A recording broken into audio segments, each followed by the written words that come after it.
I think the pressure may be on Infinity Ward, Call of Duty, and Modern Warfare as a franchise overall. And I think the main reason for that has to be just some petty arguments, maybe even, or some discussion that has been going on over on Twitter or on X, however you want to call it. And it involved some of the leaks that the Ghost of Hope had given, and it involved some of the response by, Infinity Ward and the team over there behind Modern Warfare. And it was basically, the Ghost of Hope giving out his leaks like he usually does, and then Infinity Ward kind of coming out and saying, don't believe everything that you hear on the internet. Now, I'm not super versed on the history of leaks and on the history of Infinity Ward or Activision or any of the creators behind Call of Duty kind of actively talking back or refuting leaks. Now, what I've seen in the time that I've been in the game and in the Call of Duty world and in the YouTube business or whatever you want to call it, I have seen leaks come out time and time again before games release, months before they release, even years before a game officially comes out. I see leaks coming. And I never hear Activision or Call of Duty or Infinity Ward or anybody refute them or talk about them. They kind of just ignore them, pretend they're never there, and then they come out with what they come out, and that's it. Now, I think that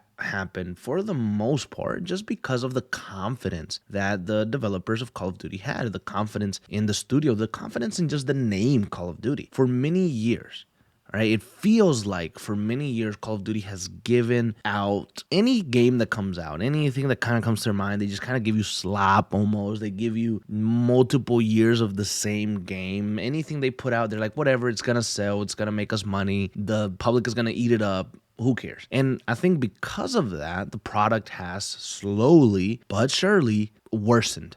It has become almost unbearable. And sometimes it would be you get really good multiplayer and then you get a really bad campaign, or you get a good campaign and then you get a bad multiplayer, or you get a good zombies mode and then the other shit sucks. So it was kind of, I don't know, a little balanced almost, and like, okay, one is good but the other's bad. But then as the years kind of kept going, they just kept getting worse overall. And I think now it has gotten to the point where the pressure is really on Modern Warfare, and it fell on Infinity Ward because you seem to have 2 or 3 years of just really bad Call of Duty. If you look at Call of Duty, a lot of people would say that the last really good Call of Duty was potentially Call of Duty Cold War. And we're excluding Black Ops 7 for a second. But Cold War had a good campaign and it had fun multiplayer. And so it felt like a more complete reimagining of the Black Ops world. And it felt good. It felt original. It was interesting. You had Modern Warfare 2, which I personally am a fan of. I do love the campaign tremendously, but a lot of people hated the multiplayer, and the game just receives a bad overall rep. After that, they come out with Modern Warfare 3, which made it worse in terms of the campaign, because the campaign was really bad. It introduced the open combat missions, and they all felt half-assed, and it felt like they didn't put any effort into them. It felt like a lot of the characters didn't even feel like the characters that we got to know during this trilogy of Modern Warfare games. But the multiplayer was very fun, and it kind of was a saving grace for the game. You come out with Black Ops 6, which gives this massive hype, this massive thing of like, okay, this is the next big one. Adler is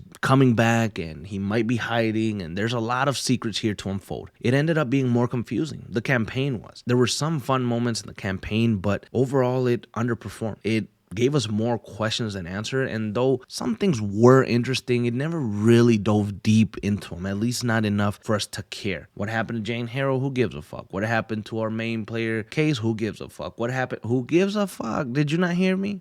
Who gives a fuck? We don't care. We don't care. And so it was ass. And then you go into the Warzone shit. The campaign that followed that, or the cutscenes, whatever you want to call it, the story, didn't even make sense. I didn't even know what the hell was going on. So it was just really bad. The multiplayer, honestly, for Black Ops 6, in my personal opinion, felt very boring. It felt very bland. It felt like just whatever. I mean, I played a lot of it, but it was like whatever. It was honestly lifeless almost. That's the word that I think. So again, really bad game. And so by that point, Call of Duty fans, and rightly so, got really fucking sick and tired of it. The skins got out of control. The collabs got out of control. Everything just felt so bad for Call of Duty, and now they've been on this steady decline. Now, there will be some people that come out and say, well, their numbers are still great. They're still getting a lot of sales. So you could say that all you want, but Call of Duty's still the shit. And I get it, kind of. I think I do. I don't know. Some people really get defensive about it, and I talk about Call of Duty like a lot. I have a channel where I don't know. I want to say like 60% maybe of our stuff could be Call of Duty related on a week. On a week we could have almost all Call of Duty stuff related. So I talk a lot about Call of Duty and I enjoy it, but I'm not kissing their ass in the sense of like I have to fight for them. Like, oh, Call of Duty's the shit, bro. Don't ever disrespect them. I don't know. Like, I just want them to give me some good campaigns and I can have some good time talking about their lore and stuff. But I'm not gonna be like kissing their ass. And so I see a lot of that low key on X and Twitter, whatever. I see some people fighting for Call of Duty, like no. Call of Duty's the shit. Battlefield fucking sucks. Like, okay, like wouldn't it be good if Battlefield was really fucking great so they push Call of Duty? But my point is, all of this stuff kind of accumulated to Activision and Call of Duty, and they finally hit like their breaking point, it seems like, in Black Ops 7. Black Ops 7 gave us the absolute worst campaign of all time, bar none. I've never, ever played any campaign that is worse than Black Ops 7. Not Black Ops 6, not Modern Warfare 3, not Call of Duty Vanguard, not fucking Call of Duty, I don't know, whatever else. Nothing is worse than the campaign for Black Ops 7. And so with that, you reach your point with the campaign folks. Like, they're fucking done. After playing that, they're like, you know what, man? We're done with you. We don't care. It makes no sense. We're not buying that shit. We're done. Campaign people, done. Now, the problem is that Black Ops 7 delivered a wonderful multiplayer experience. It brought a lot of things back. It wanted to kind of listen a little bit and say, okay, this is what you want. We're going to try to give you that. Even if they did it in their own weird way. There were some changes finally. Why? Because they saw the competition coming with Battlefield 6, with Arc Raiders, with that other fucking game that came out. I can't pinpoint it right now, but so many multiplayer experiences and PvP experiences coming out that people were like, let's go play something else. So we finally have options. Battlefield came back in a really, really strong way with the multiplayer. And so it was just this fun thing of let's try something different. And because of that, the pressure mounted even more so on Call of Duty. The pressure mounted even more so on Activision because now they really have to innovate. Now they really have to fucking try. They know that the name Modern Warfare cannot save them alone. They know that the name Black Ops cannot save them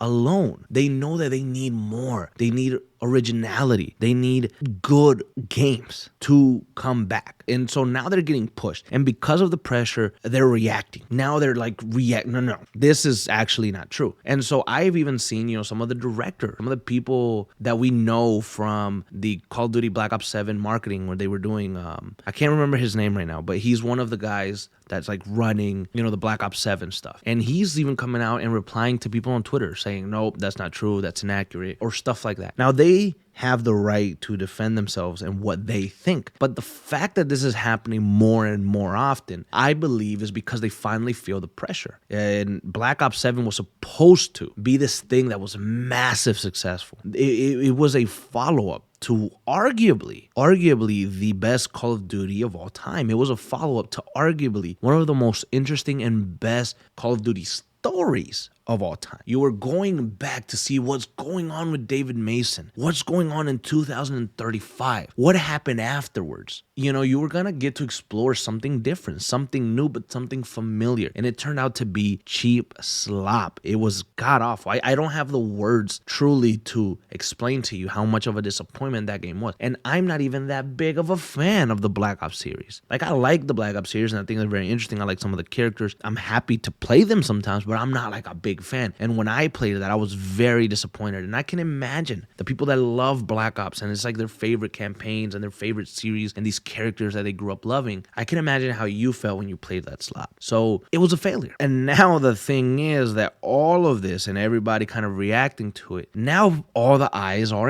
on Infinity Ward again. All the eyes are on Infinity Ward delivering a good Modern Warfare game that can tackle now all the problems that has been going on with Call of Duty over the past few years. The thing is that Modern Warfare somehow and Infinity Ward somehow are going to have to match or better the multiplayer experience of Black Ops 7. Is it going to be as fun? It needs to be. Is it going to be as diverse? It needs to be. Is it going to be as innovative? It needs to be. The multiplayer for Infinity Ward's Modern Warfare 4 needs to be fucking fantastic, right? So people aren't saying, oh, like the multiplayer's way better, this shit sucks, it's a bad Call of Duty game. Because people are always going to say it's a bad Call of Duty game if the multiplayer sucks. That's just sadly how it is. I don't know if it's right or wrong, but that's how it is. So not only do they need to equal the Black Ops 7 multiplayer, for Modern Warfare 4. They need to deliver the best Call of Duty campaign since Modern Warfare 2019. It has to be cohesive, it has to be mature, it has to take risks, it has to have a payoff, it has to show these characters as true military powerhouses. Like, they need to be what they are. They need to be these special force guys that mean it. And we need to see something a little bit different, something that we haven't seen before. So they have to deliver that. They have to go back to linear missions too. That's a non-negotiable. Honestly, if you come back and you say, yeah, this is gonna be open combat, you haven't learned your fucking lesson. You really don't give a fuck. You're gonna keep doing this shit no matter what. And just give up on the franchise at that point, because they're gonna keep pumping out open combat missions. Like, it's nothing, because it's easy for them. It's easier for them than to create the linear missions that require more brain power to fix and to craft. So, yeah, I mean, me seeing Infinity Ward official page come out and say, don't believe everything you hear on the internet, it's like the pressure is mounting. So now they even took the time to refute leaks, something that I don't think they've really ever done too much of. Why concern themselves when they know it's going to be a hit? This tells me that they're worried that their next game might not be a hit. They're worried for the future. And honestly, if Modern Warfare 4 doesn't do well, and it's received badly again, and the campaign is shit, and people are dogging on it again, they're going to lose even more fans. They're going to lose even more people buying the game. And what's gonna happen? What does that mean? That means that that's gonna throw a big ass wrench in their plans for the future, in their plans for what comes next. That means that there's a possibility that things that you guys, that the fans of Call of Duty have been asking for a very, very long time, may finally come true. They may be forced to take in-between years at the bare minimum with Call of Duty. A lot of fans say, hey, this yearly fucking shit of Call of Duty that has been coming for a long ass time, well, like years and years and years and years, needs to stop. They clearly cannot deliver a good product. They clearly can't keep giving us games every year. Call of Duty fatigue is setting in. All of this shit is crazy. We need at least a year in between releases or 2 years in between releases. Now, knowing how greedy Activision is, there's no way in hell that they're ever going to do a 2-year release. They're not going to release one game in 2025 and then release the next one in 2028. They're not going to do that, bro. But if they do 2025, take 26 off, and then 27, and then take 28 off, and then 29,